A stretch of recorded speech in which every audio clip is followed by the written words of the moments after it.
যত বেশি সৎ মানুষরা উপরে যাবে তত বেশি দুর্নীতি কমবে, আর উপরের লেভেল থেকে যত বেশি সৎ মানুষ নেমে যাবে আর অসৎরা সেখানকার জায়গা দখল করবে, দুর্নীতি কমবে না বাড়তেই থাকবে।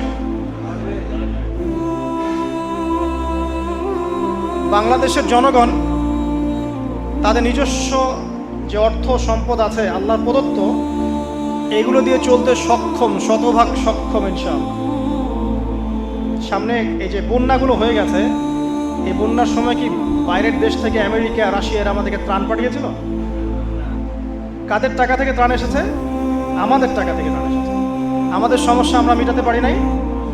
প্রত্যেক বছর যাকাত চালু করে দেন, দেখবেন যে এই যে গ্যাসের সমস্যা, বিদ্যুতের সমস্যা, এই যে লোডশেডিং হচ্ছে, এবং উচ্চ পর্যায়ে থেকে এখন বলাই হচ্ছে যে আমরা ভর্তুকি দিয়ে চালাচ্ছি।